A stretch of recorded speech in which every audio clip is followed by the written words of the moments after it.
Very good morning दोस्तों, स्वागत है आपका डेली करंट अफेयर अपडेट्स की वीडियो में। 24 जुलाई डेट हो गई है आज की। चलिए देखते हैं आज के कुछ महत्वपूर्ण प्रश्न। आज का हमारा पहला प्रश्न, राष्ट्रीय प्रसारण दिवस नेशनल ब्रॉडकास्टिंग डे किस तारीख को मनाया जाता है? बताइए। आप साथ के साथ आंसर करते रहिए। इसका सही उत्तर होगा बी, 23 जुलाई को जो है यह दिवस मनाया गया। इसके बारे में अगर हम पढ़ें, राष्ट्रीय प्रसारण दिवस हर साल 23 जुलाई को रेडियो की शुरुआत मनाने के लिए बनाया जाता है, जो भारत में लोगों के जीवन का एक महत्वपूर्ण हिस्सा रहा है। दोनों समाचारों और मनोरंजन का एक आसान माध्यम था। इसी दिन 1927 में, आपको वर्ष याद रखना है, 1927 में भारतीय प्रसारण कंपनी के तहत बॉम्बे स्टेशन से देश में पहली बार रेडियो प्रसारण प्रसारित किया गया था। 23 जुलाई 1927 को इसीलिए मनाया जाता है प्रसारण दिवस। अगला प्रश्न देखते हैं। The stranger in the mirror. The stranger in the mirror एक ऑटोबायोग्राफी है, आत्मकथा है, इनमें से किसकी? बताइए। इसका सही उत्तर होगा ए, राकेश ओम प्रकाश मेहरा। फिल्म निर्माता हैं। फिल्म निर्माता राकेश ओम प्रकाश मेहरा ने अपनी आत्मकथा the stranger in the mirror की घोषणा की। उन्होंने प्रसिद्ध लेखिका किससे, रीता राममूर्ति गुप्ता के साथ इसका पुस्तक का जो है सह लेखन किया। इस लेखक का भी हमें नाम याद रखना है। विज्ञापन निर्माता से निर्देशक बने मेहरा। उन्होंने कौन कौन सी फिल्में बनाई? रंग दे बसंती, दिल्ली 6, भाग मिल्खा भाग, हाल ही में मिल्खा जी का निधन हुआ, और हाल ही में रिलीज हुई तूफान फिल्म। तूफान मूवी भी इन्हीं ने बनाई है। अगला प्रश्न, वर्ल्ड फेडरेशन ऑफ न्यूरोलॉजी द्वारा किस तारीख को विश्व मस्तिष्क दिवस, वर्ल्ड ब्रेन डे मनाया जाता है? वर्ल्ड फेडरेशन ऑफ न्यूरोलॉजी के द्वारा। बताइए कब। इसका सही उत्तर होगा ए, 22 जुलाई को। वर्ल्ड फेडरेशन ऑफ न्यूरोलॉजी प्रत्येक 22 जुलाई को विश्व मस्तिष्क दिवस ब्रेन डे मनाया जाता है। प्रत्येक वर्ष एक अलग विषय पर ध्यान केंद्रित किया जाता है। अब की बार का विषय था 2021 का मल्टीपल स्क्लेरोसिस को रोकें। मल्टीपल स्क्लेरोसिस ये एक तरह की बीमारी है जिसमें जो है रोग प्रतिरोधक क्षमता कम हो जाती है। विश्व मस्तिष्क दिवस इस स्थिति के शीघ्र निदान की वकालत करता है, जो रोगियों के जीवन की गुणवत्ता में सुधार करने में मदद कर सकता है। तो यह था विश्व मस्तिष्क दिवस 22 जुलाई को। अगला प्रश्न, नवजात श्रवण जांच के लिए किस भारतीय राज्य या केंद्र शासित प्रदेश ने automated auditory brain stem response system, ये एक तरह से सिस्टम लॉन्च किया है? किस बात के लिए? जो नवजात बच्चे होते हैं उनमें सुनने की क्षमता को जांचने के लिए। बताइए। इसका सही उत्तर होगा बी, पंजाब ने ऐसा काम किया और यह देश का पहला राज्य बना। पंजाब सरकार ने किस प्रोग्राम के तहत, universal new born hearing screening programme के तहत automated auditory brain stem response system यानी AABR लॉन्च किया?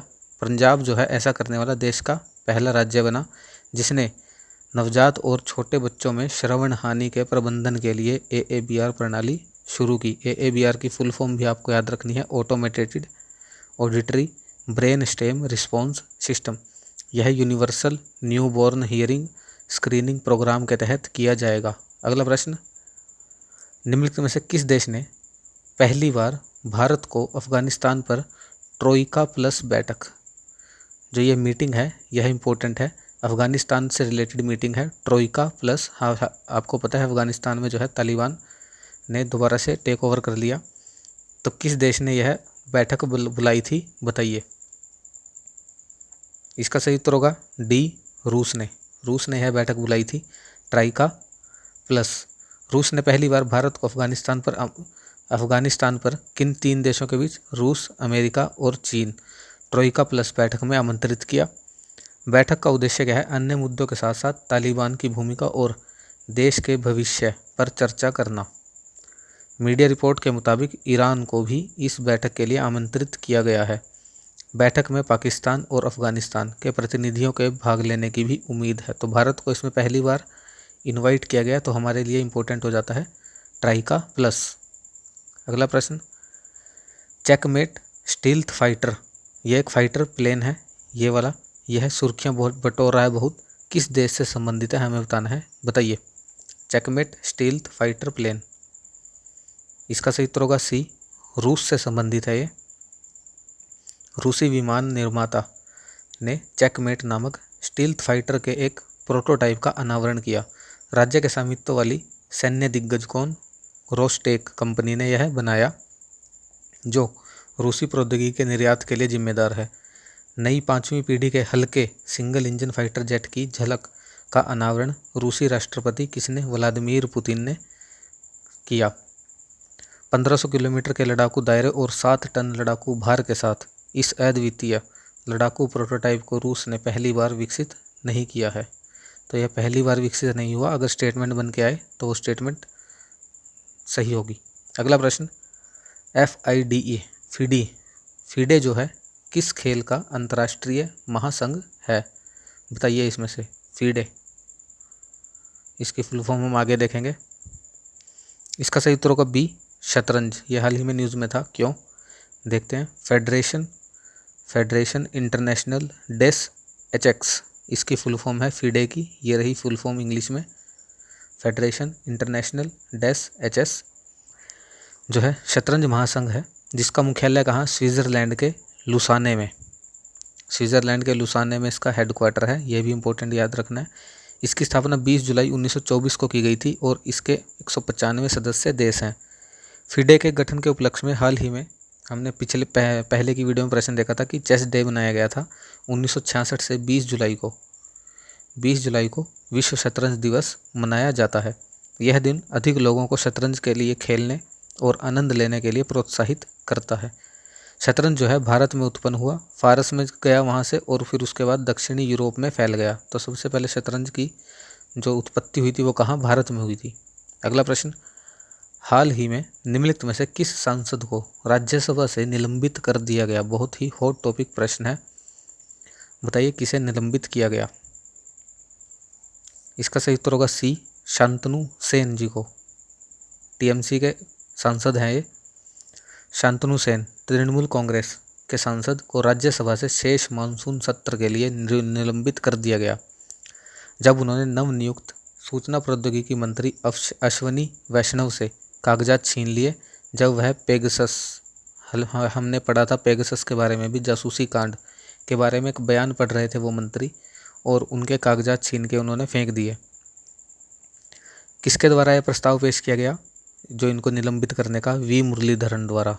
वी मुरलीधरन ने जो है एक प्रस्ताव पेश किया ताकि सेन को यह कहते हुए निलंबित किया जाना चाहिए कि सदस्य ने सदन की बदनामी की है।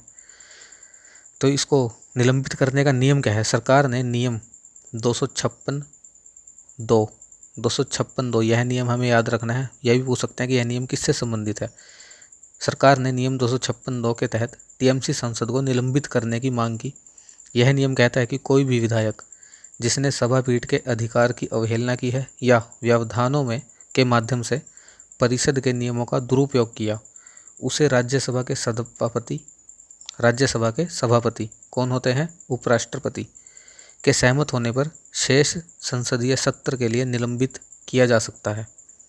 एक बार यह प्रस्ताव अगर उपस्थित हो गया, उस पर कोई स्थगन या वाद विवाद की अनुमति नहीं है।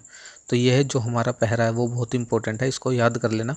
किसी भी तरह वाक्य स्टेटमेंट के रूप में यह प्रश्न आ सकता है। नियम 256(2) किसे किया गया? शांतनु सेन को। अगला प्रश्न, परियोजना 75(1) प्रोजेक्ट 75(1) किससे रिलेटेड है? हमें यह बताना है, इनमें से बताइए। प्रोजेक्ट 75 रिलेटेड है ए, पनडुब्बियों के उत्पादन से।